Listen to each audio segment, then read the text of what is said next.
በሪዮድስ ደራሲ ማዕበል ፈጠነ። ክፍል 7 ወሎ።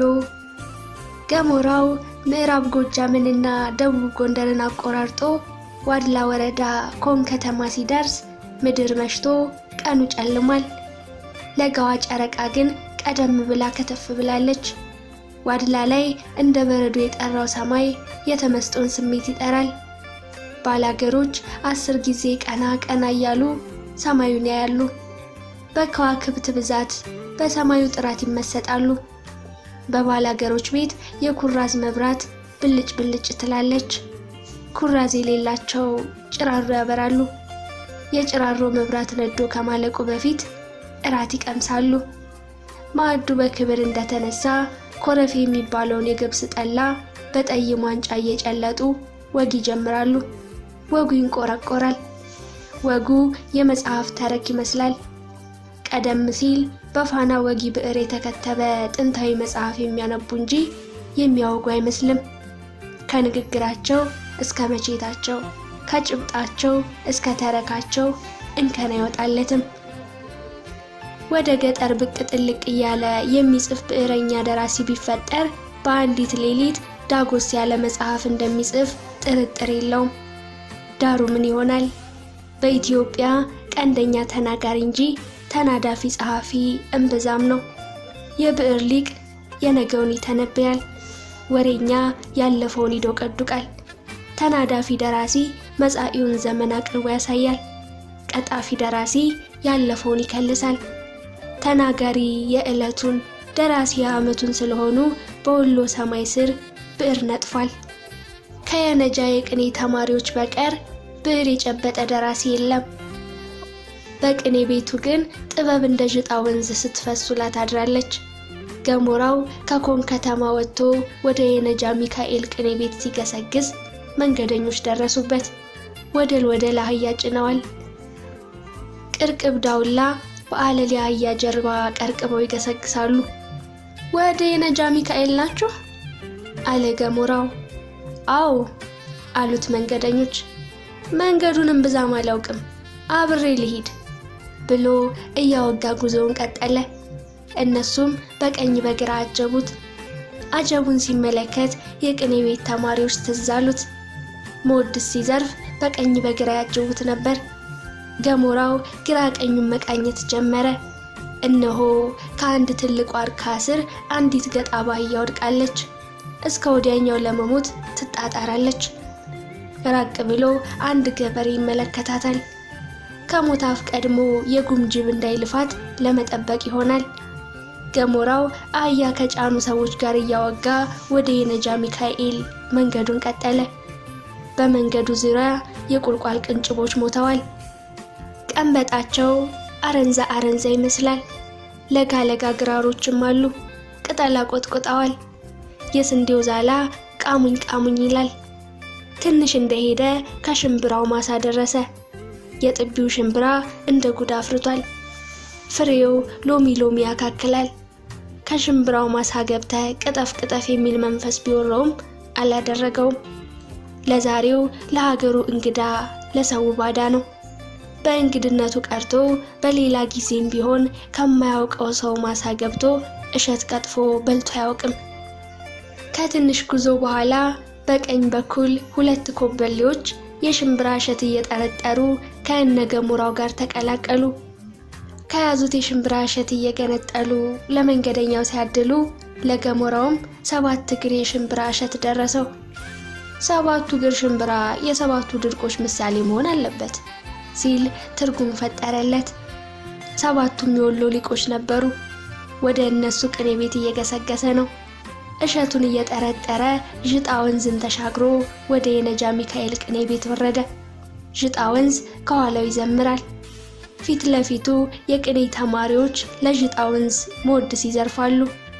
ገሞራው በዥጣና በቅኔ ተማሪዎች መሃል ሆኖ ከዥጣ ወንዝ ዝማሬ ከተማሪዎች መወድስ እየተቀበለ ወደ እዝነ ልቦና ያፈሳል። የሁለቱም ቃል ጣዕመ ዜማ አለው። ከቅኔ ቤቱ ሲደርስ ጎጆዎች ባዶ ናቸው። ያ ሁሉ ወፈ ሰማይ ተማሪ ማህበር ቤት በሚባለው አዳራሽ ተሰብስቦ ቅኔ ይቀጽላል። ገሞራው ተማሪዎች በሙሉ ለቅጸላ እንደተሰማሩ ሲመለከት ከብርድ ላይ ተጎልቶ እንደሚያመሽ አወቀ። የቅኔ ተማሪዎች ከምሽቱ 12 ሰዓት ሲሆን ግስ ሰምተው ቅኔ ቅጸላ ይጀምራሉ። እርስ በርሳቸው ይቀጻጸላሉ። የገባው ላልገባው ያስረዳዋል። የተረዳውን ቢሆን ተረድቶኛል ብሎ ዝም አይልም። በደበሎ ተጠቅልሎ መወድሱን እየከለሰ እየመለሰ ይፈላሰፍበታል። ተፈላስፎ አዲስ ምስጢር ይፈጥርበታል። በነጋታው መምህሩ ወደ ጉባኤ ሲመጡ ድጋሜ በቅኔው ጭብጥ ይከራከራል፣ ይመራመራል። እንዲህ እያለ አንድ የቅኔ ተማሪ ሳያውቀው የቅኔ ሊቅ ይሆናል። ገሞራውም በዚህ የትምህርት ዘይቤ ጥርሱን ነቅሎ አድጎበታል። የሊቅነት ሰረገላው የምስጢር ልዕልናው የሀገራዊ ቅኔ ነው። በጆሮ የሰማውን በዓይኑ ያየውን ሁሉ ወደ ቅኔ ወስዶ ይተረጉመዋል። ፍልስፍናው የቅኔ ፍልስፍና ነው። ደሙ የቅኔ ደም ነው። ሰውነቱ ቅኔ ይሸታል። መዓዛው የመወድስ መዓዛ ነው። አሁን የተፈጥሮ መዓዛው እየከሰመ መጥቷል። ዋድላ ደርሶ ወደ ወፈ ሰማይ ተማሪዎች አጨለቀ። ከ7 ከ8 ተከፍለው ንፍቀ ክብ ሰርተው እንደ ወፍ ልጅ እንጫጫሉ። የቅኔው መምህር ከተማሪዎች መሃል በቅኔ በሰል ያሉትን ብቻ መርጠው በዋዜማው የዘረፉትን መወድስ ያስቀጽላሉ። ብስል ተማሪዎች ከመምህሩ እግር ተኮልኩለዋል። በቅኔ ቤት ቋንቋ አስቀጣዮች ይባላሉ። አስቀጣዮች በእውቀት ላቅ ያሉ ሲሆኑ ቅኔ ሲዘረፍ ቀለሙን ጠንቅቀው ይዙታል። ቅኔው ተዘርፎ እንዳበቃ ወደ መምህሩ ቀርበው ይቀጥሉታል። ቀጥለው ለሌሎች ያስቀጥሉታል። በቅኔ ቤት ቋንቋ አስቀጣዮች ይባላሉ። የግብር መገለጫቸው ነው። ገሞራው ከቅኔ ቤቱ በር ሲደርስ በሩን ቀስ አድርጎ ገፋ አደረገው። እንደ ነገሩ የተወነጋገረውን ውሽክሽክ በር ገፋ አድርጎ ማህበር ቤት ከሚባለው ዳስ ፊት ለፊት ቁጭ አለ። ከውስጥ ቅኔ የሚቀጽሉ ተማሪዎች በደንብ ቢያዩትም ተነስተው ግን አልተቀበሉትም። በጉባኤው ጊዜ ጉባኤ አቋርጦ መነሳት እንደማይቻል ስለሚያውቅም ምንም አልመሰለውም። ቁጭ እንዳለ ከእሱ ቀድመው ወደ ቅኔ ቤቱ ከመጡ ከሁለት ተማሪዎች ጋር ተቀላቀለ። ሁለቱም ነጭ የደጋጋቢ ተጎናንበዋል። ጎፈሬያቸው አደግ ብሏል። የቅኔ ዘራፊዎች መሰሉት። ጤና ይስጥልኝ፣ እንደኔ እንግዶች ናችሁ? አለ ገሞራው። አዎን እንግዶች ነን አለ በገሞራው በኩል ያለው እንግዳ። ከወዴት መጣችሁ ነው? አለ ገሞራው በየቅኔ ቤቱ እየዞሩ የአብነት ቀለሙን የሚያጠኑ እንደሆኑ በውስጡ እያንሰላሰለ። እኔ ከደሴ ነው የመጣሁት አለ አሁንም በገሞራው በኩል ያለው እንግዳ። ገሞራው ከደሴ መምጣቱን ሲረዳ አብሮ ወግ መቀጠል አልፈለገም። ከከተማ የመጣው እንግዳ ከተሜ ነው። እንግዳው ከከተማ ወሬ የዘለለ ጥበብ እንደሌለው ያውቃል። በዚህ ጊዜ የሚፈልገው ስለ ሊቃውንት ዝክረ ነገር የሚያወጋው ሰው ብቻ ነው። ስለዚህ ዘለለው። ያው ከተሜ የሚያወራውን ያውቃል። ከኢትዮጵያ ፍልስፍናውም ተቋድሶ አያውቅም። የደሴውን እንግዳ ትቶ ወደ ሁለተኛው እንግዳ አለፈ። እርሶስ ከወዴት መጥተው ነው? አለ ገሞራው በሚስረቀረቅ ድምፁ። ከጎጃም ነው የመጣሁት። አመጣጤም እንደናንተው ለቀለም ሸመት አይደለም። የጤና እክል ገጥሞኝ ለጠበል ነው አለ። ከሰውየው ንግግር እኩል አንድ አዲስ ድምፅ ሲሰማ ከወደ ኋላ ዞረ። ከጎጆው ውስጥ ኮቸሮ ሲያኳችር ቆይቶ ለቅኔ ጥናት ወደ ጓደኞቹ የሚሄድ ተማሪ ነበር። ከእንግዶቹ ፊት ሲደርስ አይኖቹን ወደ 3ቱ እንግዶች ወረወረ። ሁለቱም በሰያፍ ቃኝቶ ከገሞራው ሲደርስ ማመን አቃተው። ፊት ለፊቱ የተቀመጠው እንግዳ ገሞራው እንደሆነ ሲያውቅ ዘሎ ተጠመጠመበት። አያ ገሞራው እንዴት አለ? መቼ መጣህ? አያ ገሞራው በሕይወት አለ ሲለው ገሞራው ከወዴት እንደሚያውቀው ግራ ገባው። እኔ እኮ ጻዕዳ ነኝ። አጠፋኝ? ጻዕዳ ዘዲማ ነኝ። እንዴት በዚህ አጭር ጊዜ አጠፋኝ? ዲማ ሳለ በእንተ ማርያም እያለሁ የዕለት ቁራሽ አመጣልህ ነበር። ያን ጊዜ አንተ መጽሐፍ ቤት እኔ ቅኔ ቤት ነበር። እንዴት አጠፋኝ? ብትረሳ በእንተ ማርያም ብዬ ቁራሽ ያመጣሁልህን እንዴት ረሳኸው? አለ ጻዕዳ ገሞራው ስለረሳው ቅር ብሎት ገሞራው ቅኔ ጨርሶ ዲማስ ሐላት ብቆ ተራበ። በእንተ ማርያም ብሎ ቁራሽ እንዳያመጣ ትምህርት ይቀርበታል። ስለዚህ እየራበው ይማር ነበር። በመሃል በገሞራው ሊቅነት የሚመሰጥ ተማሪ በእንተ ማርያም እያለ ቁራሽ ያመጣለት ጀመር። ገሞራው ከመንደር የመጣለት በእንተ ማርያም ቁራሽ እየቀመሰ መጽሐፉን ቀጸለ። የበእንተ ማርያም ቁራሽ እያመጣ ክፉ ቀኑን እንዲያልፍ ያደረገው ጻዕዳ ነበር። ዋድላ ሲገናኙ ግን ገሞራው ጻዕዳን ከነአካቴው ረሳው። ጻዕዳ በዚህ ቅር አለው። ኧረ ባዛኝቷ፣ ኧረ በመቤቴ አሁን ገና ትዝ አልኸኝ፣ ፊት መጣልኝ ብሎ በድጋሚ ጉንጩን ስሞ ሲያበቃ ጓዲያ ትፍረድብኝ፣ ይቅር በለኝ ጻዕዳ። ከቅርብ ዓመት ወዲህ ሰው እየረሳው ከራሴ ጋር ብቻ እየኖሩ መጥቻለሁ። ዝንጋኤውን ሆነ ብዬ አመጣሁት አይደለም፣ ይቅር በለኝ። የሰው ልጅ በአንድ ወቅት ወደ አላሰበው እድል ፈንታ ያዘነብላል። እድል ፈንታው ወደ መረው ይለመጠጣል። በእርግጥ እኔ በእድል እንጂ በእጣ ፈንታ ይኑር ያላውቅም። እጣ ፈንታ በነፈሰው መንፈስ ነው። እድል ፈንታ ግን በተጻፈው መስመር መሄድ ነው። መንገዱ እንደ ጭራ የቀጠነ ሊሆንም ይችላል። እኔም ከቅርብ ዓመት ወዲህ በእድል ፈንታ እየገሰገሱ ይመስለኛል። ከዚያ ወዲህ ሰው መርሳት ጀመሩ ካለ በኋላ አንገቱን አቅፎ ለሶስተኛ ጊዜ ጉንጩን እየሳመ ለመሆኑ እንዴት ነህ? በሕይወት አለ? ለመሆኑ አንተ ጻዕዳ ነህ? ጻዕዳ ዘዲማ አለ ገሞራው። ትክክል ነው፣ ጻዕዳ ነኝ። በል ተነስ። ጻዕዳ የገሞራውን አኮፋዳ ተቀብሎ ወደ ጎጆው ወሰደው። ቀዝቃዛ ውሃ አምጥቶ እግሩን ሙልጭ አድርጎ አጠበው። ገሞራው እግሩን በሌላ ሰው እጅ ታጥቦ ያውቅም ነበር። ለጻዕዳ ግን እግሩን ሰጠው። ጻዕዳ እግሩን አጥቦ እንደጨረሰ ተያይዘው ወደ ጎጆአቸው ገቡ። ጻዕዳ አጭር ለምድ አንጥፎ ከጠባብ መደብ ላይ አስቀመጠው። ወዲያው ግን ትቶት ወደ ውጭ ወጣ። ሌሊቱ እየገፋ ስለሄደ ያ ሁሉ ወፈ ሰማይ ተማሪ ቅኔውን ጨርሶ ወደ የጎጆው ተበተነ። ከቅጸላ መልስ ጻዕዳ ትኩስ ኮቸሮ አኳችሮ ብቅ አለ። የኮቸሮ መዓዛ ቤቷን አወዳት። ገሞራው በጣም ስለራበው የኮቸሮዋን መብረድ ሲመለከት ጻዕዳ ፈጥኖ ገባው። የብረት ድስቷን ክዳን አንስቶ ኮቸሮዋን ቶሎ ለማብረድ ያራግባት ጀመር። ግራ ቀኝ እያማታ ሲያርገበግብ ትኩስ የኮቸሮን ፋሎት ወደ ላይ ተነነ። ኮቸሮዋን ሊቀምሱ በስመ አብ ወወልድ ወመንፈስ ቅዱስ አሐዱ አምላክ ብለው ሲጀምሩ ሳምናስ መጣ። ሳምናስ በዋድላ ቅኔ ቤት የታወቀ ቅኔ ዘራፊ ነው። ቅጽል ስሙ ግጨው ይባላል። ይህ የነጃ ሚካኤል ካህናት ዮሐንስ ገብላዊ እያሉ ያወድሱታል። የቤተ ዮሐንስ ሊቃውንት አለቃ ብርሌው እያሉ ይጠሩታል። የወቄጣ ማርያም ሊቃውንት ዳግማዊ አለቃ አወቀ ሲሉ ያሞግሱታል። የደላንታ ሊቃውንት ደላንቴ ውቤ ይሉታል። አለቃ ብርሌው፣ መናኙ ሊቅ አለቃ አወቀ፣ ባለቅኔው ደላንቴ ውቤ ሁሉም የወሎ የቅኔ ሊቃውንት ናቸው።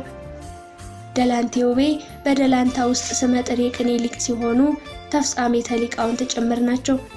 በጋ በጋ ተማሪዎችን ይዘው ወደ ቆላ ይወርዳሉ። ክረምት ክረምት ደጋ ይወጣሉ። የደላንቴ ውቤ ተማሪዎች በጋ በጋ የመከር እሸት ሲደርስ ቆላ፣ ክረምት ክረምት የደጋ ድንች ሲደርስ ደጋ እየወጡ የሰባቱን ድድቆች የቅኔ መንገድ ቀጽለውታል። ግጨው የደላንቴ ውቤን አሰር መከተል የሚፈልግ ሊቅ ባለቅኔ ሲሆን ሀገሩም ደላንታ ነው። የደላንታ ውቤ የቅኔና የወንዝ ልጅ። አያ ጻዕዳ፣ ከቅኔው ቅጸላ ሳትመጣ ምን ሆነህ ነው? አለ ግጨው ወደ ማዕዱ ሊቀላቀል እጁን እየታጠበ። የዲማው ጓደኛዬ መጥቶ እንግዳ እያስተናገዱ አለ ጻዕዳ ኮቸሮዋ ላይ እየጸለየ። ግጨው ወደ ውስጥ ሲገባ ገሞራው ከመደቧ ላይ ተጣጥፎ ተቀምጧል። ሲመለከቱት የተሳቀቀ ይመስላል። ሀፊረ ገጽ የተላበሰ ሰብዕናው የፈራ አስመስሎታል። ፍርሃት ግን አይደለም። ሲኖር ግን የቆሎ ተማሪ ፈርቶ አያውቅም። የቅኔም ሆነ በዜማ ሊቅነት ጓደኞቹ ናቸው። እንዲያም በዚህ ዓለም የቆሎ ተማሪዎችን ያህል አይምሮ የተረጋጋ ፍጡር አለ ብሎ አያምንም።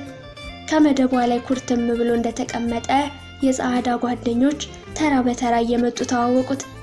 ከዚህ በፊት በስመ ጥርነቱ ስለሚያውቁት እሱን በማየታቸው ደስታ ዋጣቸው። ከራስ ፀጉሩ እስከ እግር ጥፍሩ ተመለከቱት። ፀጉሩ ከግንድ ላይ የተጠመጠመ ዘንዶ ይመስላል። የእግሩ ጥፍር ግን በሙጀሌ የተኮረኮመ ነው። ጉንድሽ ጣቶቹ መሬቱን በአግባቡ አይረግጡም። አያ ገሞራ ይባላል። ዲማ አብረን ነበርን። እሱ መጽሐፍ እኔ ቅኔ ስማር አውቀዋለሁ። ከተለያየን ግን ዘመኑ ብዙ ነው። ሊጠይቀኝ መጥቶ ነው ሲል ጸዓዳ ተነፈሰ። ግጫው የገሞራውን ስም በዝና ያውቅ ስለነበር ማመን አቃተው። ገልብጦ ገለባብጦ ተመለከተው። አካሉ እንደ ስሙ ሎግ አይደለም። ስሙ ከገራዶ ተራራ ይገዝፋል። ቁመቱ ግን ድንክ ቢጤ ነው። ከጃንሆይ ዝቅ ከዘኪዎስ ብቅ ይላል። ግጫው እንደ ዋዛ ሲመለከተው ቆይቶ ወደ ኮቸሮ አብሮ እጁን ሰደደ። 2-3 ጊዜ እንደጎረሱ ብሉ፣ ኮቸሮ የአዲስ ዓመት ኮቸሮ ነው፣ በጣሙም ጥሩ ነው አለ ጸዓዳ ሁለቱም በደንብ እንዲበሉ። የአዲሱን ዓመት ኮቸሮ ከወዴት አመጣኸው? የአንተ ኮቸሮ የአምና ኮቸሮ መስሎኝ አለ ግጫው ወደ ጸዓዳ ዞሮ። የእኔውማ ጊዜ አልፎበት አፈር እያለ ነው። በዚያ ላይ የፍስክ ኮቸሮ ነው። የአምናው ፋሲካ ስለሸከፉት ጦም ያስገድፋል። ዛሬ አርብ ስለሆነ ጦም ላድር ነበር። በእንግዳ አመካኝቼ ከስሉጥ የአዲስ ዓመት ኮቸሮ ተበደሩ። ኮቸሮ ከስሉጥ የተበደሩት የአዲስ ዓመት ኮቸሮ ነው። እስኩ ተሴሰዩ ትንሽ አሻቦ ሞቅ ብሎበታል እንጂ ጥውም ኮቸሮ ነው። እስኩ ብሉ አለ ጸዓዳ ኮቸሮውን ወደፊታቸው በቀጭን ማንኪያ ገፋ እያደረገ። እየበላን ነው፣ ይብሉ እንግዳው፣ ይቁረሱ፣ ይውሰዱ አለ ግጫው። እየተለማመኑ ተመግበው እንዳበቁ አጭር አቡነ ዘበሰማያት ደገሙ። አቡነ ዘበሰማያት ይትቀደስ ስምከ ትምጻእ መንግሥትከ ወይኩን ፈቃድከ። ጸሎቱ እንዳበቃ ግጫው ደበሎውን ጥሎ እግር ሊያጥብ ተነሳ። ታጥቢያለሁ አሁን ወንድሜ ጸዓዳ አጠበኝ አለ ገሞራው። ታጥቧል፣ አሁን አጥቤዋለሁ አለ ጸዓዳም። በምን ውሃ ነው የታጠበው? ብረት ድስቱ ኮቸሮ ተኳችሮበታል። በምን ሞቅ አድርገህ አጠብኸው አለ ግጫው።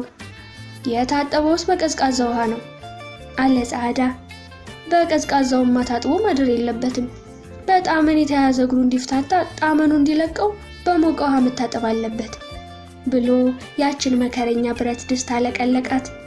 የኮቸሮ መዓዛ ውልቅ ሲል ቀዝቃዛ ውሃ ለብ ለማድረግ እሳት ቡፍ ሲል ገሞራው አጥብቆ ተከራከረ። ለዛሬው አያ ጸዓዳ በደንብ አጥቦኛል። ድጋሚ አልታጠብም። ጡር እፈራለሁ። ደግሞ እግሬ የዘወትር እግር ነው። የክት እግር ስላልሆነ ችግር የለበትም። የጆቢራ እግር ዛሬ ቢታጠብም ነገ ጭቃ ይወጣዋል እያለ መላ ቢመለምል የሚሰማው ጠፋ። በሞቀ ውሃ ድጋሚ እግሩን ታጠበ።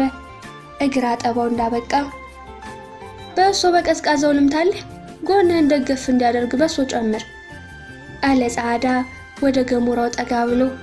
በሶ በጥብጦ ሊሰጠው የበሶ ዕቃ ይዞ ለምን በቀዝቃዛው ይሞቅ እንጂ አለ ግጫው። በሶ ሲሞቅ ጥሩ አይደለም፣ ጣዕሙ ይጠፋል። እሳት ሲነካው ገንፎ ይላል። የበሶ ጣዕሙ በቀዝቃዛ ውሃ በጥብጠው ሲጠጡት ነው ሲል ጸዓዳ ለግጫውን መለሰለት። ገሞራው ግን ሁሉም ቀርቶበት ማረፍ እንደሚፈልግ ተናገረ። ወደ ቆጥ አልጋ እንዲወጣ ነጠፉለት። ወደ ቆጥ አልጋው ወጥቶ ጋደም አለ። ዳሩ ቶሎ እንቅልፍ አልወሰደውም። የጸዓዳንና የግጫውን ትህትና እያደነቀ ትንሽ ያሰላስል ጀመር። ቆይቶ የመሪዎት ሊቃውንት ትዝ አሉት። እኒህ ሊቃውንት ከዋድላ ቅኔ ቤት እየፈለሱ የሚሄዱበትን የምስጢር ሸለቆ ሊጨብጥ እንደተቃረበ ሲያወጣ ሲያወርድ ጎኑን ደስታ ወቅቶ ያዘው። በፍስሐ እንደተጥለቀለቀ እንቅልፍ ጣለው። ክፍል 8 ውዳሴ ገላነሽ። ታሪኩ ከስውሩ ዓለም ተነስቶ ባህር ዳር ሲደርስ ከከተማው ዳር ወዳለው ቅኔ ቤት ጠጋ ብሎ አደረ። በነጋታው ማለዳ መንገድ ሲጀምር ከባህር ዳር ወጣ ብሎ ወደ ጎንጂ በሚወስደው መንገድ 2 ወጣቶች መኪና ይጠብቃሉ። እህትና ወንድም ነበሩ። ደህና አደራችሁ ብሎ ሲያልፍ ተማሪ ወዴት ነህ አለ ወጣቱ ልጅ። ወደ ሞጣ ቅኔ ቤት አለ ታሪኩ። ሞጣ ቅኔ ቤት ገብቶ መወድሱን ያወርደው ይመስል እኛም ሀገራችን ሞጣ ጊዮርጊስ ነው፣ አብረን እንሂድ፣ ወንድማችን መኪና ይዞ እየመጣ ነው አብረን ይዘንህ እንሄዳለን። የደከመ ትመስላለህ አለች እህቱ። ታሪኩ ቀና ብሎ መስተፋቅር የተቀቡ በሚመስሉ አይኖቹ ተመለከታት። አንገቷን አቀረቀረች። እሺ ሲል ተስማማ። ወዲያው ወንድማቸው ሳቢሳ የመሰለች ነጭ መኪና ይዞ ከተፋለ። ተያይዘው ወደ መኪናዋ ገቡ። እነሱ ወግ ሲጀምሩ ታሪኩ ወደ ተመስጦ ጭልጥ አለ። የበሬዎድስን ሸለቆ በተመስጦ ያመጣ ይመስል እንደ ገዳም መነኩሴ ተመስጦ ያጠቀዋል። ውስጡ ይቆዝማል፣ ጽሙና ይስማማል። ባለመኪናው መኪናዋን ኮለኮላት። በጥቁሩ መንገድ እንደ ውሃ ፈሰሰችበት። 2 ሰዓት ሳይሞላ ከባህር ዳር ተነስተው 65 ምዕራፍ ያህል እንደተጓዙ ጎንጅ ጽላሎ ሲደርሱ እግሩን ያዝልኝ፣ ወደ ጽላሎ ደርሼ መመለስ እፈልጋለሁ። እናንተ ወደ ሞጣ ዝለቁ፣ ሞተሩን ያዝልኝ፣ ጭንጋውን ግታልኝ፣ እንደሰቀልኸኝ አውርደኝ አለ ታሪኩ ከመንበሩ ብድግ ብሎ አይኑን ወደ መሬት አቀርቅሮ። ወደ ሞጣ ሄዳለሁ ብለህን ነበር እኮ ሲሉት ጽላሎ ቅኔ ቤት ገብቼ የምፈትሸው ምስጢር አለኝ፣ አውቋበድ መሳይ ሊቅ እፈልጋለሁ አለ ታሪኩ። ምስጢሩ ሳይገባቸው መንገዱ ሳይገለጽላቸው የጥበብ ሊቅ እንደሆነ ሳይጠረጥሩ አብረን ደርሰን እንመጣለን ብለው ወደ ግራ በኩል ዞረው ወደ ጽላሎ ቅኔ ቤት ታጠፉ። መኪናዋ ለምለም ሳር ትግጥ ይመስል የመንገዱን ጠርዝ ይዛ ቆመች። እያዘገሙ ጽላሎ ደብር ደረሱ። ዳሩ ምን ይሆናል? እንኳን ከበሬዎድስ ሊቃውንት አንዱን ሊያገኘው ቀርቶ ቅኔ ቤቱ ፈርሷል። ቅኔ ቤት ለቅኔ ቤት ከሚያሰሳቸው የበሬዎድስ ጠቢባን አንዱ ከጽላሎ ውስጥ የሚኖሩ ሊቅ ነበሩ። ጠቢቡ ቀርቶ ቅኔ ቤቱ የለም። እያዘነ እየተከዘ በንዴት እየጦፈ ተመልሶ ወደ መኪናዋ እንደገቡ ተጫወት እንጂ አባ ተማሪ፣ እስኪ ቅኔ ንገረን አሉት። ውስጡ ለምን እንዳዘነ ግራ ገብቷቸው። ወደ ኋላችን የቀረው ሀገር ድሮ ቅኔ የተማርሁበት ሀገር ነው። ጎንጅ ደብረ ጥበብ ይባላል። ደብረ ጥበብ የኋላ ስሙ ነው። ቀዳሚ ስሙ ገሊላ ነበር። በጎንጅ ውስጥ ግርማ ስሉስ የሚባሉ ቅዱስ ነበሩ። አቡነ ግርማ ስሉስ ከዕለታት አንድ ቀን ከላይ ከአፋፉ ተነስተው ወደ ታች ወደ ደብረ ጥበብ ሲወርዱ ድንጋዮች በተአምር ተከተሏቸው። ከገበያው ሲደርሱ ድንጋዮችን ገዘቷቸው። 2 ድንጋዮች ከገዳሙ አፋፍ ከገበያው መሃል ቀሩ። አሁንም ለምስክርነት ጸንተው ይኖራሉ። ጎንጅ የተዋናይ ሀገር ሲሆን ኩታ ገጠሙ ደግሞ ጽላሎ አማኑኤል ይባላል። የቅኔዋ እመቤት የገላነሽ ሀገር ነው። የእሷን ታሪክ ልንገራችሁ። ታሪኩ ጨዋታ ሲጠይቁት ጨዋታ ያመጣ መሰለው። ውዳሴ ገላነሽ ትዝ አለው። ከትካዜው ሳይወጣ በውስጡ ወደፊት የሚወጣባቸው የሚወርድባቸው ቅኔ ቤቶች እንደ አድማስ ራቁት። ደስ ይለናል፣ ንገረን አሉ ደስ እንዲለው ለመተባበር ፈልገው። እማይቴ ገላነሽ የቅኔ ሊቅ ነበረች። ቅኔ የተገለጠላት በእናቷ አቅፍ ሳለች ነው ይባላል። ይህ ሊመረመር የሚገባው ምስጢር ቢሆንም የጎጃም ሊቃውንት በእናቷ ማህፀን ሳለች ፍቱን መድኃኒት ጠጥታ ነው ሲሉ ያልፉታል። በእናት ማህፀን ጀምሮ አይምሮን የሚስል ፍቱን መድኃኒት በሊቆች ውስጥ እንደነበር የሚገምቱም ተርፈዋል። እስከ ቅርብ ቀን የአብነት ሊቆች በደብረ ታቦር ዋዜማ ለልጆቻቸው የሚያደርጉት ፍቱን መድኃኒት ነው ይባላል። በዋዜማው ማታ ለልጃቸውም ሆነ ለወደዱት ይጸድቁባቸዋል። በሳኒታው ምስጢር ተገልጦላቸው መወድስ ይዘርፋሉ። በዚያው እንደዘረፉ ይቀራሉ። ያው ግን ቅሉ ደብረ ታቦር እሑድ ቀን ሲውል ብቻ ነው የሚል መላምት አላቸው። እኔ ግን አላምንበትም ሲል ታሪኩን በአንድ ነገር ጠረጠሩት። አብነት አዋቂ መሰላቸው። በውስጣቸው አከበሩት። ታቦርን የፈለጉት ለምንድን ነው አለ አንድ ወጣት። ምስጢር ለምስጢር ለማያያዝ ነው ይላሉ። ጌታችን ወንጌል ሲያስተምር ብርሃነ መለኮቱን የገለጠው በደብረ ታቦር ተራራ ነው። ያን ቀን የምስጢር ቀን ነው። ጌታችን ለደቀ መዛሙርቱ ምስጢረ መለኮቱን የገለጠው ደግሞ በዕለተ እሑድ ነው። እሑድን የፈለጉት ለዚህ ነው። በዚህ ዕለተ ሱባኤ ገብተው ወደ እግዚአብሔር ጸሎት አድርገው ከተፈጥሮ እጽ ይቀምሳሉ። ፍቱን መድኃኒት ሆኖ ቅኔ የዘረፉ ሰዎች እንዳሉ ሰማለሁ። ሐሰትና እውነቱን ለመረዳት ገላነሽን መሆን ይጠይቃል። እኔ በዚህ መንገድ የለሁበትም። ዘመዶቼም የቤተ ክህነት ሰዎች አይደሉም። ሲወርድ ሲዋረድ የመጣ የሊቅነት ደም የለኝም። በልጅነቴ አብነት ያቀመሰኝ ቀርቶ ያሸተተኝ የለም። እማይቴ ገላነሽም ግን ከእናታቸው እቅፍ ላይ ሆነው ቅኔ የዘረፉት በደብረ ታቦር ቀን ነው ይባላል። ደብረ ታቦር በእሁድ ቀን መዋሉን ግን ማረጋገጥ አልቻልሁም። ያም ሆነ ይህ የቅኔዋ መብረቅ የመወድሷ ሊቅ እማይቴ ገላነሽ በደብረ ታቦር መወድስ ዘርፈዋል። የገላነሽ አባት አዲስ ኪዳናት ይባላሉ። የቅኔ ሊቅ ናቸው። በደብረ ታቦር ቀን መወድስ ተሰጣቸው። መወድሱን ጀምረው ከግማሹ ሲደርሱ ለዓለም የሚባል መክፈያ አለው። ገላነሽ ከመወድሱ ግማሽ ተነስታ በእናቷ አቅፍ ሆና በታቦርሂ አመቀነጸ መለኮትከ ፈረስ ኢክህሉ ስሂቦቶ ሙሴ ወኤልያስ ብላ ከአፋቸው ላይ ላጥ አደረገችው። አባቷን በሁኔታው ተገርመው ወንዘ ትትናገሪ አንቲ በአትህቶ ክሳድ ወርእስ ከመአነ ሰማይኮኪ ኢይስማኪ ጳውሎስ ሲሉ መለሱላት። ይህንን ስትናገሪ እኔ እንደሰማሁሽ ጳውሎስ አይስማሽ ማለታቸው ነበር አለ ታሪኩ በውስጡ ስለ በርዮድስ ሊቃውንት እያሰላሰለ። ጳውሎስ ቢሰማስ ምንድነው ችግሩ ስትል ሴቷ ለሴቷ ጠበቃ ቆመች። ሐዋርያው ጳውሎስ ሴቶች በጉባኤ ቀለም እንዳይናገሩ ጽፏል። እኔ እንደሰማሁሽ ጳውሎስ አይስማሽ ማለታቸው ለዚህ ነበር አለ ታሪኩ። ወንዶች ብቻ ፈገግ አሉ። እህታቸው ቅር አላት። ቅኔው ያን ያህል ባይረዳቸውም ሐሳቡ እንደገባቸው ገጻቸው ይናገራል። የቅኔ እመቤት ገላነሽን ኢይስማኪ ጳውሎስ ያሏትን ለዘመናት ቂም አድርጋ ቋጥራ ኑራ የቅኔ መምህርት ሆና የአባቷን ቅኔ ቤት እንደወረሰች ለዘርኤ ንባብ ጳውሎስ ኢንሰምዮ ሰራኤ በብእሲት አምጣነ ተነግረ መወድስ ትንሣኤ ወከመ ይስብኩ መወድሰ ገላነሽ ፈነወት አርድእተ በበክልኤ ስትል ሐዋርያው ጳውሎስን በመወድስ ተፋለመችው ሲል ታሪኩ ቀጠለ። እንዴት እስኪ በአማርኛ አስረዳን አለች እህታቸው። ጳውሎስ የሚባል ወንጌል አስተማሪ የዓለም ብርሃን ሲሉት የንባብ ዘርዘሪ ሊሆነን አይችልም ሕግ ሽሮ ሕግ ሰሪ አታስተምርም ቢልም ሴት ልጅ በጉባኤ በሴቶች ተሰብኳል የጌታ ትንሣኤ ካለ በኋላ ሐዋርያው ጳውሎስ ሴት በጉባኤ አታስተምር ብሎ ጽፏል። እማይቴ ገላነሽ የጌታ ቃል ሳለ እኛ ሴቶች በባሪያው በጳውሎስ ጋር ቃል አንገዛም፣ ጳውሎስም ዘራኤ ንባብ ነው ብላ ሐሳቧን በመወድስ ገልጻለች። ዘራኤ ንባብ ማለት ንባቡ ብዙ ምስጢሩ ፍሬ አልባ እንደማለት ነው ሲል ሴት እህታቸው ሳቀች።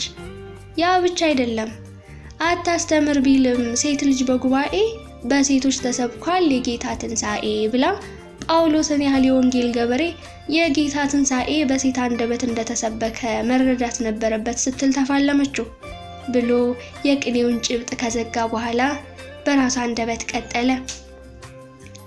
በሊቃውንት ሳቤ ዘራኤ ንባብ ሰው ከሊቅ ገብቶ አይቆጠርም። የሜዳ ቄስ ማለት ነው።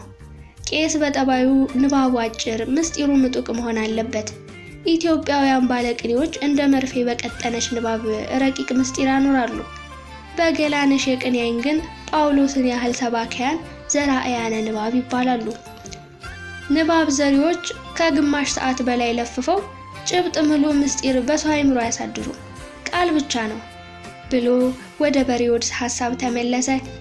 በርዮድሶችን አግኝቶ ከሙዳይ ቀለሙ አቋድሶ ከመልአከ ሞት ሊታደጋቸው ጓግቷል። የጥበብ ሊቆች የከተሙበትን ሸለቆ ሐሰሳው ወደ ተመስጦ ይመልሰዋል። ሄዶ ሲደክመው አረፍ እያለ በጽኑ ያስባል። ሊቆች እስከዛሬ በሕይወት ይኖሩ ይሆን ሲል ይጠይቃል። ደክሞ ድካሙ የውርንጫ ድካም እንዳይሆን በውስጡ ይጸልያል። ድሮ ጎንደር ሳለ መወድስ ዘርፌ ድጓ ጨምሬ ትምህርቴን እፈጽማለሁ። ከዚያ እንደ ማንኛውም የጎንደር መምህር መሃል ሀገር ዣንተከል ፊት ለፊት ቅኔ ቤት እሰራለሁ፣ እልፍ አእላፍ ሊቃውንትን በቅኔ እፈጥራለሁ ሲል ያስብ ነበር። ከቅርብ ቀን ወዲህ ደግሞ በርዮድሶች ሳያመልጡት ሙዳየ ቀለሟን ሊያስጨብጣቸው ይኳትናል።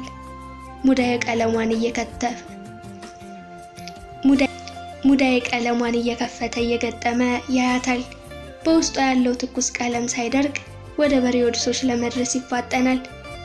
እግሮች እንደ ወፍ ክንፍ ቢሆኑት ይመኛል። ይህን ሲያወጣ ሲያወርድ ግንባሩ ቁጥርጥር ይላል። አሁን ግን ስለ ባለቅኔ ስለ ገላነሽ እያወጋ ነው። ከኢትዮጵያዊቷ ገላነሽ ይልቅ እስራኤላዊቷ ዲቦራ እድለኛ ናት። ውዳሴ ዲቦራ ተጽፎላታል፣ መወድስ ቅኔ ተዘርፎላታል። ኢትዮጵያዊቷ ዲቦራ ግን ዝክረ ስሟ እየጠፋ ነው። ከቅኔ ሊቃውንት በቀር አዲሱ ትውልድ ስሟን እየረሳ ነው። ይህችውም የቅኔዋ እመቤት እመይቴ ገላነሽ ናት። ማህሌተ ዲቦራን የሚያስንቁ መወድሶችን ትዘርፍ ነበር። ዳሩ ስለ እመይቴ ገላነሽ ሊቅነት የሚናገር ሊቅ የለም። ኢትዮጵያዊት ስለሆነች እስከ መወድሷ ተቀብራለች። እስራኤላዊት ብትሆን ኖሮ ሐውልት ይቆምላት፣ ውዳሴ ይጻፍላት ነበር። የሀገራችን ታሪክ ጸሐፊዎች አንዲት ጥራዝ ነፈጓት። በእርግጥ የሀገራችን ታሪክ ጸሐፊዎች መለካውያን ናቸው። ከንጉስ ቤተሰቦች በቀር የተራውን ሕዝብ ታሪክ ሊጽፉት ቀርቶ አስበውት እንኳን አያውቁም። መለካውያን ማለት የንጉሱን ቃል ብቻ ይበጅ ያድርግ እያሉ እንደ ንጉሱ አጎንብሰው ያለፉ ናቸው። በሌላ አማርኛ አድርባዮች ይባላሉ። በአድርባይ ልቦና ደግሞ እመይቴ ገላነሽ አልነበረችም፣ መፈጠሯን ጭምር አያውቁም። እቴጌ ጣይቱ እንጂ የቅኔዋን ንግስት እቴጌ ገላነሽ አልተፈጠረችም ሲል የሊቅነት ደሙ ሞቀ፣ ውስጡ በንዴት ተጥለቀለቀ። ከአንደበቱ ነጥቃ በትክክል ወንዶች ሴትን የሚፈልጓት ለአንድም ለዕቁባት አንድም ለሚስትነት ብቻ ነው፣ ሴት የተፈጠረችው ለሚስትነት ነው ብሎ የሚያምኑ አሁንም አሉ ስትል ወንዶች በትካዜ ተዋጡ። ታሪኩም አብሮ ጭጭ አለ። ለግማሽ ሰዓት ያህል አርምሞ ነገሰ። በተለይ ታሪኩ እንደ አባ አጋቶን ድንጋይ የጎረሰ መሰለ። ምን ነው ተከዝህ አጫውተን እንጂ አለች አርምሞውን ለመስበር። ጨዋታ እኮ አልችልም፣ እድሜን የጨረሱት ቅኔ ቤት ለቅኔ ቤት ነው። ከቅኔ ቤት በኋላ ወደ ደቅ እስጢፋ ገባሁ። በደቅ እስጢፋ ውስጥ ጨዋታ የለም። በልጅነቴ ቅኔ ቤት ለቅኔ ቤት ስወጣ ስወርድ፣ አሁንም ሀገር ለሀገር ስንከራተት ጨዋታ ሳለምድ ቀረሁ። በዚያ ላይ ለእናንተ ለሰባ ዓለም የሚሆን ቀላል ጨዋታ አልችልም ሲል በአንክሮ ቀና ብላየችው። ከተናዳፊ አይኖቿ ተሰደደ። በተለይ ለቅኔ ተማሪዎች ከሴቶች ጋር መጫወት ክልክል ነው። የዝሙቷ ዜማ እንደመቆም ይቆጠራል። ዲያቆን ከሴት ጋር መጫወት አይችልም አላት ተናዳፊ አይኖቿን እየተማጠነ። እሺ መጫወት ካስጠላህ አንዳንድ የቅኔ ቤት ታሪክ አስተምረን፣ ማስተማር ደግሞ የግዴታ ነው፣ የተማረኸው ልታስተምር ነውና አለችው። እኔ የማውቀው የሊቃውንትን ታሪክ ብቻ ነው። የሊቃውንት ታሪክ ለአንቺ ምን ይሰራልሻል? አለ ታሪኩ ተናዳፊ አይኖቿን በመፍራት ወደ እመይቴ ገላነሽ መንደር እየተመለከተ።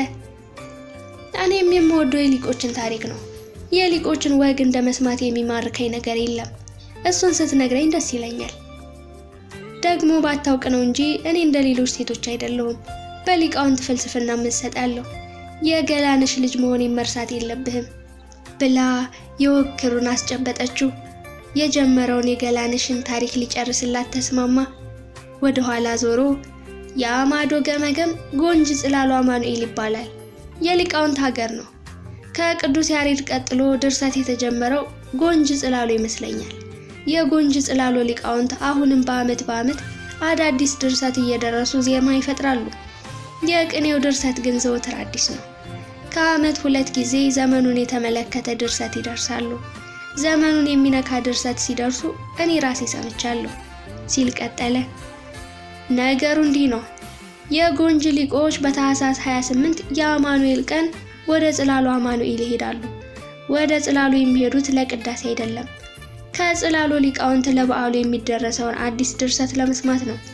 የገላነሽ ልጆች በታህሳስ 28 ዘመኑን የሚዋጅ አዲስ ድርሰት ይደርሳሉ። እንግዳ ምስጢር ይፈጥራሉ።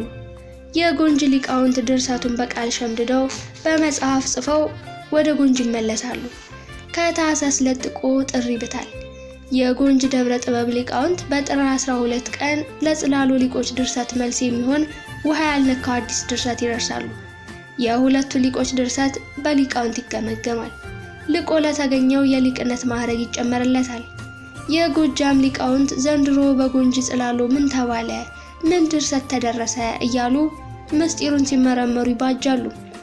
ደቂቀ ተዋኔ በጎንጅ፣ ደቂቀ ገላነሽ በጽላሎ የድርሰት ጀማሪዎች ናቸው አለ ታሪኩ። ጎንጅ ቅኔ ሲማር በአይኑ አይቶ በጆሮ ሰምቶ የተረዳውን ሲያብራራ ማዕረጉን የሚሰጣቸው ማን ነው አለች። በተለምዶ የጎንደር ሊቃውንት የሚባሉት ናቸው። የጥበብ ስማቸው በሪዮድስ ይባላል። በሪዮድሶች ከየሀገሩ የተውጣጡ ሊቆች ናቸው። ወዴት እንደሚኖሩ ግልጽ አይደለም። ሊቃውንቱ ከዓመት 2-3 ጊዜ ወደ ደብሩ ብቅ ይላሉ። ወደ ጎንጂ ሲመጡ ድርሰቱን ይሰማሉ። ምስጢሩን መርምረው የጎንጂ ጽላሉ ሊቃውንት የደረሱት ድርሰት መጻኢውን ዘመን የሚነካ ምስጢር ከሆነ ለደራሲው የሊቅነቱን ማዕረግ ይሰጡታል አለ ታሪኩ። ሁሉም የበሪዮድስ ታሪክ አልገባቸውም። ታሪኩም እስከ መጨረሻው መዘግዘግ አልፈለገም።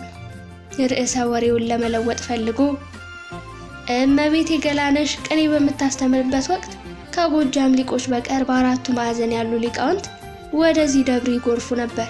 አመጣጣቸው ግን ልዩ ነበር። ከፊሎቹ በሞድስ ሊፈትኗት ወደ ቅኔ ቤቷ መጥተዋል። በተለይ አንድ የበሪዮድስ ሊቅ ወደ ቅኔ ቤቷ መጥቶ አንድ ምስጢር ጠየቃት። እሳቷ ገላነሽ በፍጥነት መልስ ሰጠችው። ሊቅነቷን አደነቀ። ነገር ግን ያ ምስጢር ከበሪዮድስ ሊቃውንት ልቦና ወጥቶ የሚነገር ምስጢር አልነበረም። ሴት ናትና ይዋል ይደር ሳትል የልቧን ዘረገፈችለት። ምስጢሩን በማወቋ ሊቅነቷን አድንቆ ምስጢር ባለመጠበቋ ተጸጽቶ ከሴት የደረሰ ምስጢር ከነፋስ ፊት የቆመ ዱቄት ማለት ነው ሲል ነቅፏት ወደ ሸለቆ ተመለሰ ይባላል ብሎ ፈገግ አለ። እህታቸው በተናዳፊ አይኖቿ ገረፈችው። ቅር እንዳይልሽ የሊቃውንት አመል ስርክርክ ነው። የጠራ ጠባይ ይጎድላቸዋል። በአንድ ሊቅ ውስጥ ቅንጣት ስርክርክ ጠባይ አይጠፋም። ለጋ ጨረቃ ማለት ናቸው። ለጋ ጨረቃ በሰው ልጆች የነፋስ ሰረገላ ላይ ያልነበረ አመል ታመጣለች። ሊቆችም ሊቅነታቸውን ተከትሎ ስርክርክ አመል ይንጸባረቅባቸዋል። ያ ሊቅ ግን ከሊቃውንት በላይ ነው። ከበሪዮድስ ወገን ስለሆነ የሰዎችን እድል ፈንታ ጭምር ያውቃል። ገላነሽም በከፊል የበረከቱ ተካፋይ ነበረች። አንዳንድ የበሪዮድስ ሊቃውንት ወደ ቅኔ ቤቷ ብቅ እያሉ ወደፊት የሚመጣውን የሀገርም ሆነ የራሷን እድል ፈንታ ይነግሯት ነበር። ያ ሊቅ የተቆጣው ለምን የበሪዮድስ ምስጢር ከሰዎች ጆሮ አደረስሽው ብሎ ነው። አብሿም ሊቅ አይደለም። የሊቆችን ጠባይ እንደ ውሃ ጠጥቼዋለሁ። ጠባያቸውን ችዬ ከጥበባቸው ተቋድሻለሁ። ከእግራቸው እግር ስር ቁጭ ብዬ ቀለም ቀጽያለሁ። ወደ እመቤቴ ስንመጣ እመቤቴ ገላነሽ አያሌ ሊቆችን በቀለም ወልዳለች። ከጎጃም ሊቃውንት በቀር ከእመቤቴ ገላነሽ ቅኔ ያልቋጠረ ሊቅ አልነበረም። ጎጃሞች ግን በአጓጉል ነውር ታስረው የሊቋ ቅኔ ቀርቶባቸዋል አለ ታሪኩ። ከልጅነቱ ጀምሮ ሲያጠና ከኖረው የታሪክ ሽራፊ በከፊል ቆንጥሮ። የጎጃም ሊቃውንት ከቅኔዋ ሊቅ ቅኔ ያልተማሩ አለች። ከጎጃም ሊቃውንት በቀር ከእመቤቴ ገላነሽ ቅኔ ያልቋጠረ ሊቅ አልነበረም ሲላት ግራ ገብቷት፣ በትክክል የጎጃም ሊቃውንት ከሷ ቅኔ ቆጥሮ ቅኔ ያስመሰከረ የቅኔ ሊቅ የለም። ለምን? በተናዳፊ አይኖቿ ስትገርፈው ታሪኩ ወደ መሬት አቀረቀረ። አንገቱን እንደ ሰኔ ሰርዶ ቀብሮ ስለ እመቤቴ በደንብ አወራሽ ነበር።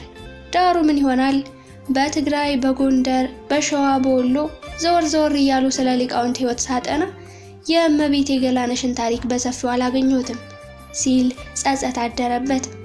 አይኖቹን ሸፍኖ ወደ ውስጥ ተከዘ። ለምን? የጎጃም ሊቃውንት ለሀገራቸው ታሪክ ደንታ ቢሶች ስለሆኑ ይመስለኛል። ጎጃሞች ገራሞች ናቸው። ጥቃቅን ነገር እንደ በርበሬ ይቆጠቁጣቸዋል። ትልቁን ጉዳይ ከቁብ አይቆጥሩትም። በተለይ ለራሳቸው ሰው አይሆኑም። ለሰብጸሩ ሰብአ ቤቱ የሚል ቃል ይገልጻቸዋል። ከዚህ ቸልተኛነት የተነሳ የሴት ሊቃውንትን ታሪክ ጭምር ሳይጽፉ አልፈዋል ሲል በተናዳፊ አይኖቿ መስተፋቅር የተቀቡ የሚመስሉ ከንፈሮቹን በንዴት ልትነክሳቸው ደረሰች። አይኖቹን ከተናዳፊ አይኖቿ ከልሎ ነገር ወዲህ ነው። ከጎጃም ውጪ የሆኑ የቅኔ ተማሪዎች ከትውልድ ሀገራቸው ርቀው ለትምህርት መሄድ የተለመደ ነው።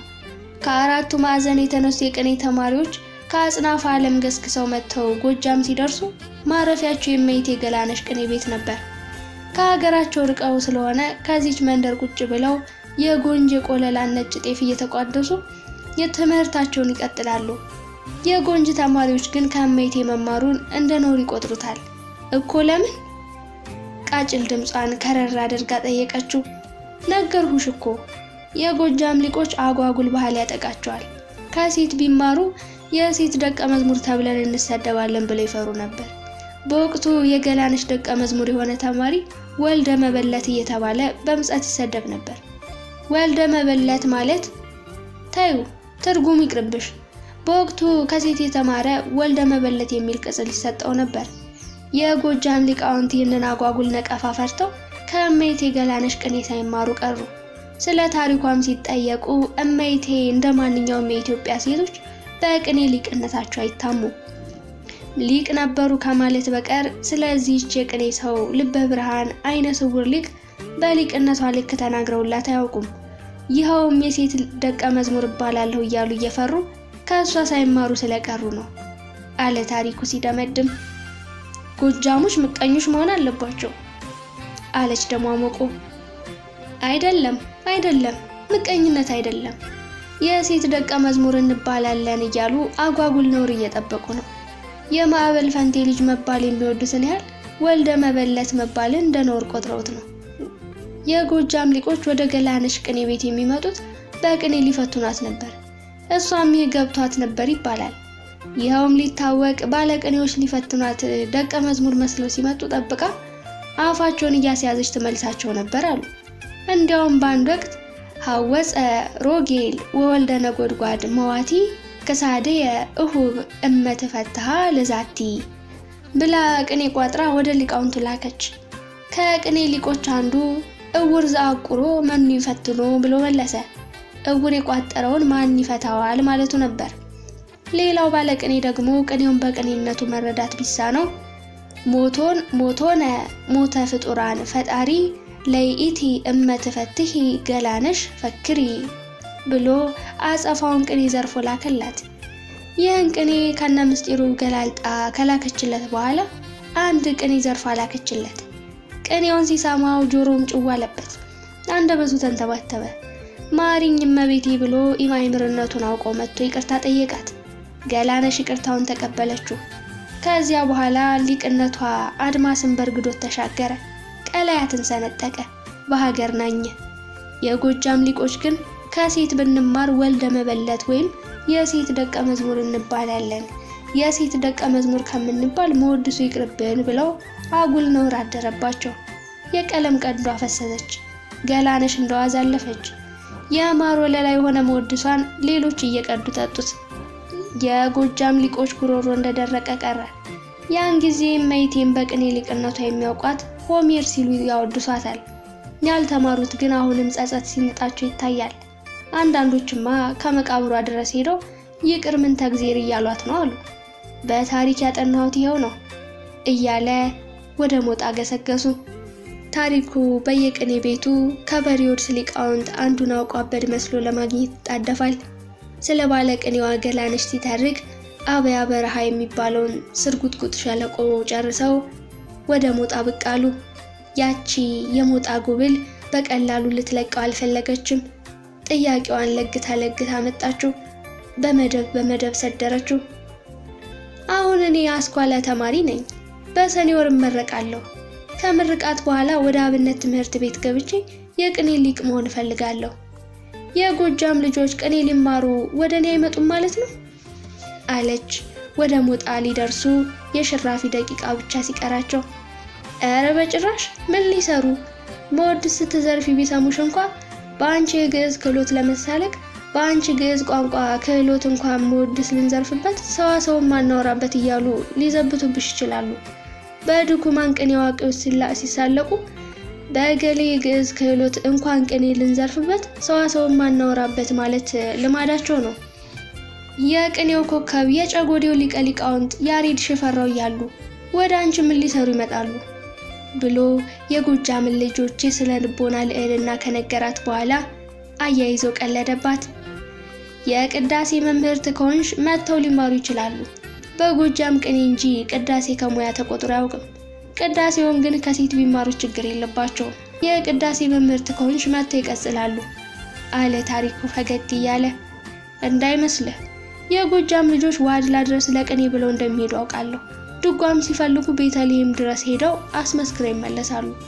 ረሃብ አይፈታቸውም። ችግርን በጥበብ ያልፋሉ። እኔም የቅኔ መምህርት ከሆኑ ተግተልትለው ሊመጡ ይችላሉ። በተለይ የዋድላን የቅኔ መንገድ ይወዱታል ሲባል ሰምቻለሁ።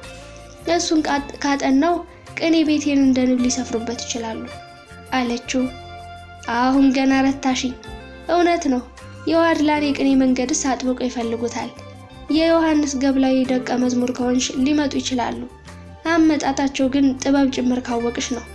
የበሬወልስ ሊቅ ከሆንሽ ከሞት በኋላም ቢሆን መቃብር ፈንቅለው ወደ ቅኔ ቤትሽ ይመጣሉ። ወይም ወደ ጎጃም አምጥተው በቅኔዋ እመቤት በገላነሽ ደብር ያስቀምጡሻል። ከገላነሽ ሳይማሩ ስለቀሩ ተጸጽተው ከአንቺ ሊማሩ ይችላሉ ሲላት የመጨረሻው ቃል ሳይረዳት ቀረ። የበሬወልስ ሊቅ የሚለው ቃል ግራ ገባት። ቀና ሲሉ ሞጣ ደርሰዋል። በሉ ሰላም ዋሉ፣ ደህና ሰንብቱ ብሎ ከመኪናዋ ከርስ ዘሎ ዱብ አለና በሞጣ ሰማይ ስር ያንዣበበው ካፊያ እንዳይመታው ወደ ትልቁ ዋርካ ገሰገሰ። ጎንደር በር ዋርካ ተንዠርግጓል። ክፍል 9 የነጃ ገሞራው የነጃ ሚካኤል ቅኔ ቤት ተኝቶ አድሮ ማለዳ እንቅልፉን ጨርሶ ሲነቃ ፊቱ ብሩህ ሆኖ ነበር። እንደ ልማዱ መንፈቀ ሌሊት ላይ ነቅቶ ትንሽ ሲፈላሰፍ ስላደረ ገጹን ፍስሐ አውጦታል። ቀኑ ሰምሮለታል። ገሞራው ሌሊት ከእንቅልፉ ተንደፍድፎ ተነስቶ ጥቂት ከተራቀቀ ገጹ በዚያች ቀን ብሩህ ነው። በቀር ፊቱ አይፈካም፣ ጽልመት ፊት ነው። ዛሬም እንደነቃ ከቆጥ አልጋው ሳይወርድ ውዳሴ ማርያም ደገመ።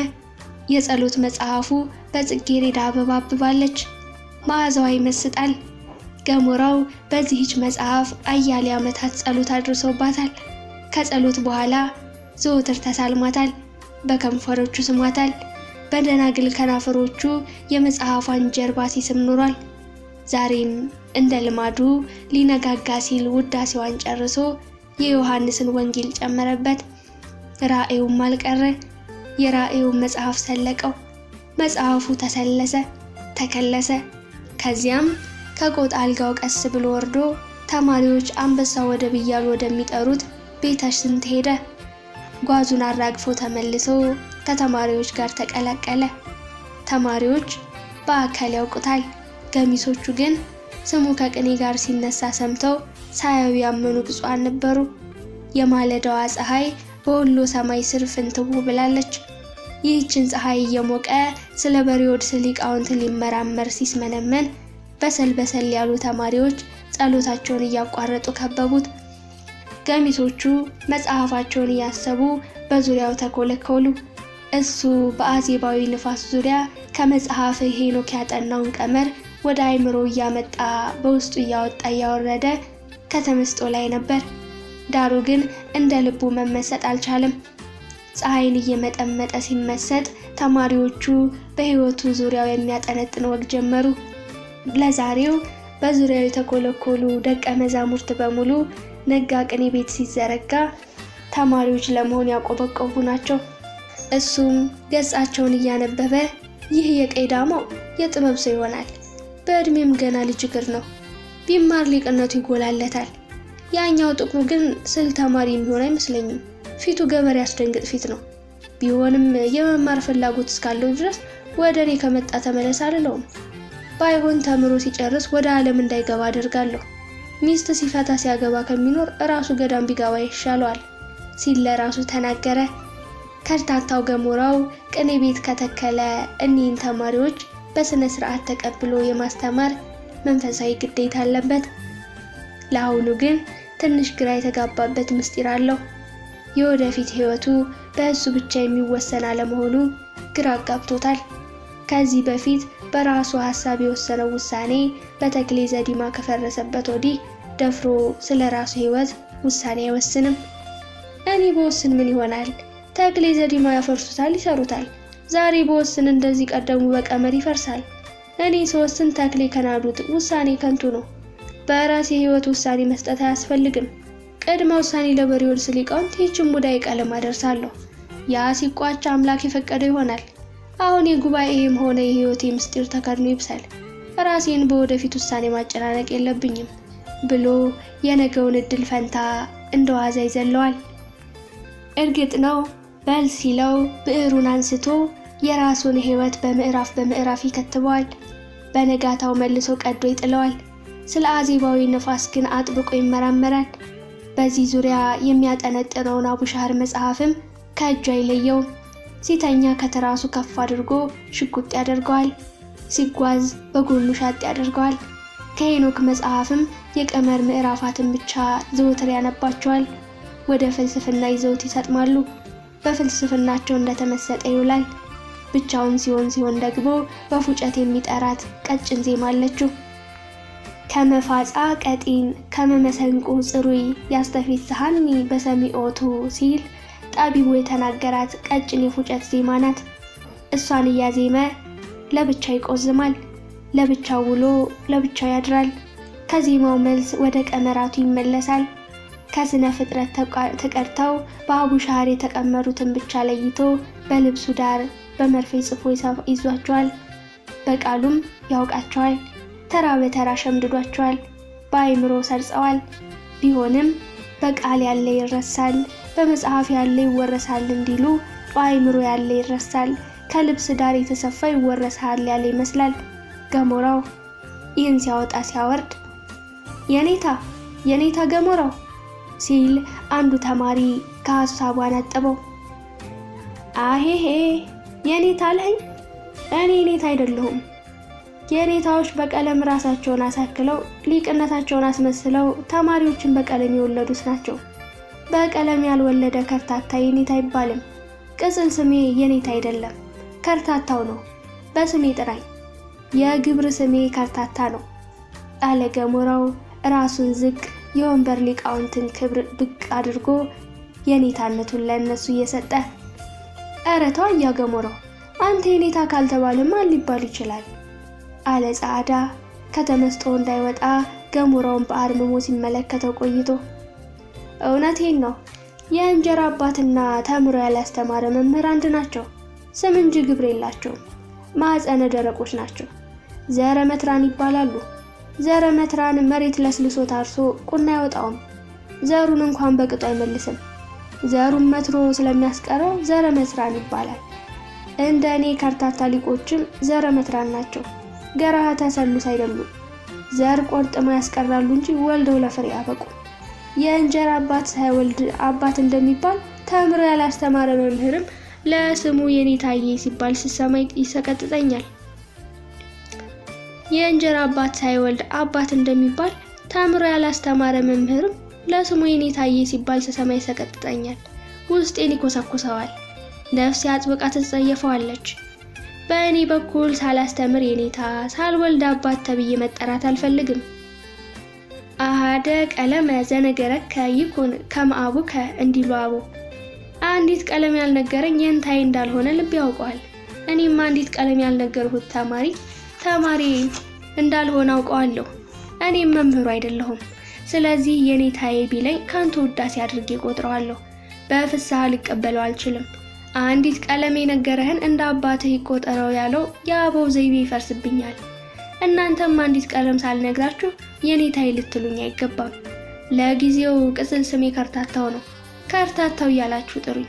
ስሜ ከርታታው እንዲባል በጎንጂ ደብረ ጥበብ የቅኔ ተማሪዎች ሲኖዶስ ተወስኗል ሲል አያይዞ ቀለደ። እስካሁን ትምህርት አልጨረሱም ማለት ነው አለ ተማሪው ገሞራው የተናገረውን ሲያዳምጥ ቆይቶ። ገና ነኝ። ቅኔውን ስጨርስ አዲስ ኪዳን ተተካ። ሐዲሱን ዲማ ጊዮርጊስ ቀጽዬ ጉባኤ ለመትከል ቦታ ሳደላድል ብሉይ ኪዳን ጨምርበት፣ ለዚህ ዘመን አዲስ ኪዳን ብቻ በቂ አይደለም የሚሉ አንደበቶች እየበዙ መጡ። ለሰማይ ቤቴ የወንጌል ቀለም በቂ ነው ብዬ ብከራከር ጌታም መምህረ ብሉይ ወሐዲስ ነው እያሉ አፌን አስያዙኝ። በአፈ ጮሌዎች ተረትቼ በዘመኑ እሳቤ ተመትቼ ከአዲስ ኪዳን ወደ ብሉይ ኪዳን ትርጓሜ ቤት ገባሁ።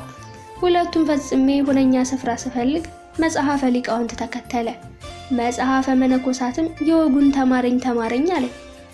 አራቱን ጉባኤያት ተምሬ አራት አይና ሊቅ ልባል ፈልጌ እያንዳንዱን ነገረ መለኮት ለማዳረስ ደፋ ቀና ስል ቀለማቱ ተባብረው ወደ ከርታታነት ዳሩኝ ብሎ ብሉይ ኪዳን ሲማር መጽሐፈ ሄኖክ ወደ አቡሻህር ምስጢር እንደገፋው ትዝ አለው።